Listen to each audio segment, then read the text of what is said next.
Welcome to Power to Lie. In today's conflict map, we are examining the US-Iran war operation, Epic Fury, and what comes next Part 2.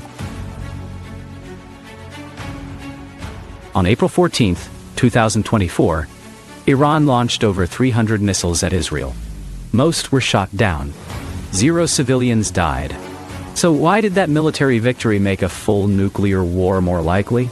Not less. Let's start with what Iran said it was doing. Iran's Islamic Revolutionary Guard Corps released a statement explaining the strike. It was retaliation for an Israeli airstrike on the Iranian consulate in Damascus on April 1st, which had killed 2 commanders, Mohammad Reza Zahadi and Mohammad Hossein Zada. Iran's Islamic Revolutionary Guard Corps claimed that the strike was justified and proportional, and would end the matter if Israel did not escalate further. That was the public case. The logic was straightforward. A sovereign nation had been attacked on the territory of an ally. Iranian military officials were dead. The strike had to be answered. Why did Iran choose that moment to strike openly? The April 14th strike broke with decades of Iranian practice, operating through proxies, Houthi missiles, Iraqi militias, Lebanese Hezbollah, to maintain plausible deniability and avoid direct responsibility. That system had worked, allowing Iran to project regional influence while avoiding direct military confrontation. According to analysts, the visible retaliation signaled that the Damascus strike had crossed a threshold requiring a direct response. The question of what intelligence agencies knew before October 7th, when Egyptian intelligence reportedly warned Israel of an imminent threat, and Israeli officials have publicly denied receiving specific actionable warnings, is separately disputed. That is a story for another time. So why break the proxy pattern now? Analysts have argued that Iran's leadership faced a risk: the erosion of the regional credibility on which its entire proxy network depends. Israel had demonstrated capability and willingness to strike Iranian targets directly, not just military facilities, but diplomatic ones in allied territory. If Iran did not respond visibly, every actor in the region watching, every militia, every rival, would recalculate Iran's power. Analyses of deterrence doctrine suggest that once deterrence credibility is lost, it is nearly impossible to rebuild. Iran's leadership faced a strategic logic. Visible non-response risked regional credibility. A visible strike could restore the deterrence on which Iranian influence depends. Analyses of Iranian strategy suggest the second option aligned with Iran's publicly stated doctrine of proportional deterrence. But here's what changes the picture. The missiles Iran fired were largely older designs, some slow enough that Israeli air defenses and American batteries had time to track and intercept them. Iran's own officials later acknowledged that most were shot down. The operation was symbolically significant. Militarily, it posed no threat to Israeli survival, or even to Israeli military capability. But regional analysts argued the operation served as a signal, one where the symbolic effect, for the actors watching, mattered as much as the military outcome. Regional analysts at the time argued the operation was legible to every actor watching, though how each government internally assessed it remains, in most cases, undisclosed. Now let's examine what the United States actually wanted. In public statements following the strike, President Trump and Secretary of State Marco Rubio stated the U.S. would defend Israel and supported Israel's right to respond decisively. But there was a constraint underneath that rhetoric. The U.S. did not, during the April 14th strike or in the weeks that followed, conduct offensive operations against Iranian territory. No strikes on Iranian air defenses. No attacks on Iranian missile production facilities. No disruption of Iranian supply lines. The U.S. moved assets into defensive positions only. More air defense systems, more interceptors, more radar. Why would a nation with overwhelming military superiority choose a purely reactive posture? According to analyses of US strategic constraints, the U.S. faced a problem that no amount of military superiority could solve directly. Iran maintains a ballistic missile arsenal, estimated by various intelligence assessments, at between 80,000 and 150,000 units, depending on classification. Even with overwhelming air superiority, degrading that arsenal would require months of sustained strikes, infrastructure destruction, and the certainty of regional instability on a scale that would disrupt global energy markets and destabilize every alliance the U.S. had in the Middle East. A full war with Iran would be far more costly than the regional tensions the U.S. was already managing. The U.S. had preferred for over a decade, to contain Iran through economic pressure, alliance building, and the threat of force rather than its actual use. That preference had not changed. What had changed was the risk calculation. The observable U.S. posture suggested a middle position: defend, reassure allies, signal strength, but avoid expanding the war. Though whether this reflected an explicit strategic choice or the compounding of individual decisions remains undocumented in public record. Some analysts have argued that the U.S. strategy was to allow Israel to respond within limits that would satisfy Israeli domestic politics without crossing into uncontrollable escalation. That interpretation is consistent with the deployment patterns observed. Whether the U.S. explicitly communicated those limits to Israel remains contested. Some analysts and reporting have suggested that Israel exerted significant pressure on the Trump administration to launch Operation Epic Fury. Some analysts have cited statements by Secretary of State Marco Rubio as consistent with close coordination between Washington and Tel Aviv prior to the operation, though whether this constitutes explicit coordination or aligned interests remains unconfirmed. Whether this constitutes direct Israeli pressure on the Trump administration or aligned strategic interests requiring no explicit coordination remains unconfirmed by public record. Analysts have noted that the timing, scope, and stated objectives of Operation Epic Fury aligned closely with Israeli security priorities, though whether this reflects explicit coordination or parallel strategic interests remains unconfirmed by public record. But here is what most coverage of April 14th has not fully addressed. There is currently no public evidence this channel can independently verify that the U.S. had foreknowledge of the Iranian strike. What is on record are suggestions from us officials and regional observers, in background briefings and published analysis, that foreknowledge was possible. The reasoning analysts have offered is strategic: an Iranian strike large enough to be taken seriously, but degraded enough to be handled by existing defenses, would serve us interests better than the alternative: an Israel-Iran war, spiraling beyond American control. That interpretation is consistent with the observable outcome. A strike that happened, was largely intercepted, and allowed both sides to claim a version of victory. But it remains inference, and this channel labels it as such because the distinction matters. But there is a question that runs beneath the April 14th coverage that almost no reporting addressed directly.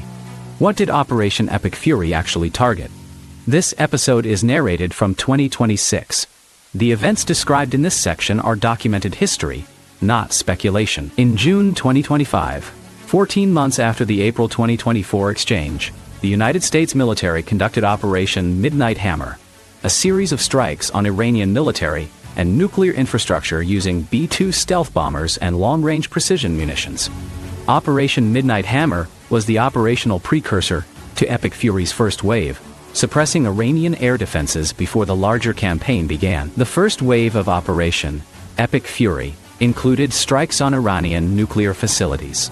Fordow, Natanz, and Parchin have been named in US and Israeli reporting as targets. Israeli officials stated publicly that Iran's nuclear program had reached a threshold constituting an imminent threat, and that conventional deterrence had failed to stop continued enrichment. Iran's position was categorical: the program remained intact. Iranian officials stated that the strikes had destroyed auxiliary infrastructure, but had not set back or enrichment activities. Tehran framed the strikes not as a setback, but as a provocation, justifying continued development. Neither claim can be independently verified. The facilities are not accessible to international inspectors. Damage assessments from us and Israeli intelligence agencies have not been declassified. The IAEA reported in the weeks following the operation that it had lost monitoring access to the affected sites and could not confirm the status of enrichment activities. Without independent access, the central question, did the strikes succeed, cannot be answered by public evidence available to this channel. What can be stated is this: if the nuclear program was destroyed or severely delayed, Epic Fury represents one of the most consequential military operations in the history of nuclear non-proliferation, a precedent every nuclear threshold state is now studying. If the program was only delayed, the strikes guaranteed that Iran will rebuild under conditions of greater secrecy, with stronger motivation and less international inspection access than before. In either case, the incentive structures that govern what comes next have changed. So who benefits from this continuing? Start with the most obvious layer: the U.S. defense industry.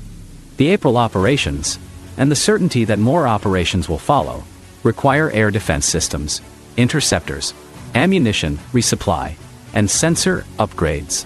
Those contracts flow to Raytheon Technologies, Lockheed Martin, and General Dynamics. Every escalation cycle creates demand for the systems that manage it. Israel's defense industry similarly benefits.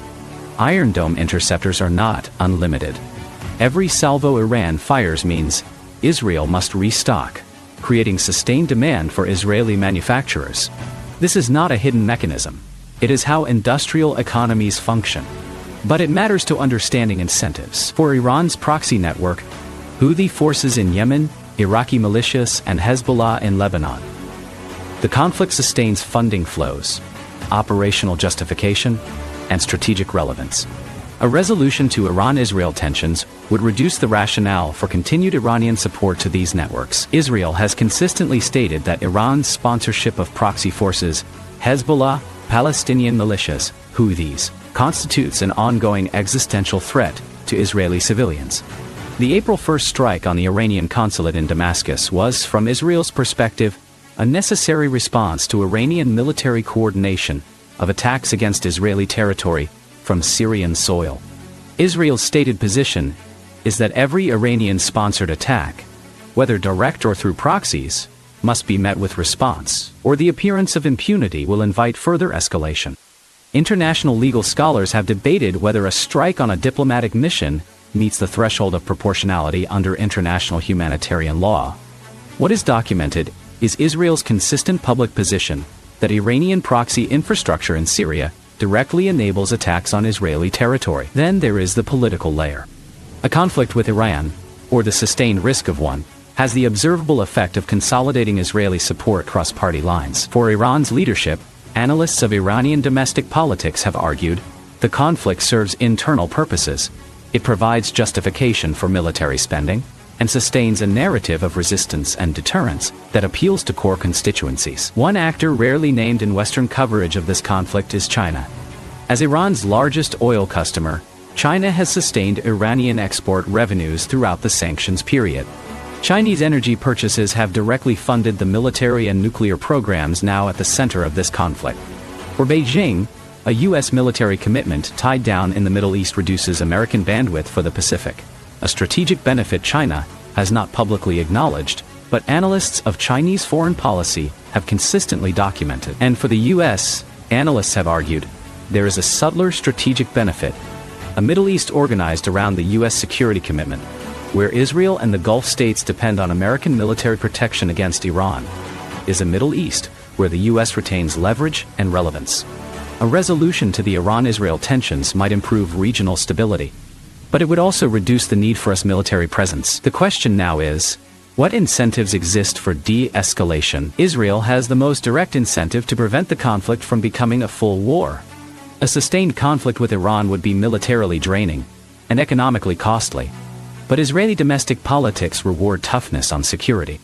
The U.S. has an incentive to prevent escalation from becoming a full war, but the Trump administration's posture toward Iran is more assertive than its predecessors. Whether that assertiveness functions as deterrence or increases escalation risk is contested among defense analysts. Iran has the least incentive to escalate further. It cannot win a direct military confrontation with Israel and the U.S. combined. But Iran also cannot appear to back down without losing the credibility it just re-established. This is the trap every middle power faces. You cannot escalate without risking everything, but you cannot de-escalate without risking your position. Why do these cycles continue? Not because anyone wants endless war, but because each party's interests in the current situation outweigh their interests in resolution. The structures that would allow resolution, diplomatic channels that work, security guarantees that both sides believe in, economic incentives for peace, are either broken or do not exist. Based on observable incentive structures, the conflict will likely continue. Not because it is inevitable, but because it is profitable, politically useful, and strategically manageable for the actors who have the power to stop it. Based on observable incentive structures, continuation is more likely than resolution. But is that assessment correct? Do these actors actually have other options, political, economic, or diplomatic, that they are choosing to ignore? And if so, Why? That's Conflict Map for today. If you want to see how political narratives are fact-checked with data, True, False, or Framed is coming soon. And if you want to understand how history explains the present, History Behind the Lie is also on the way. Subscribe so you don't miss either. Now, thank you for watching. See you next time.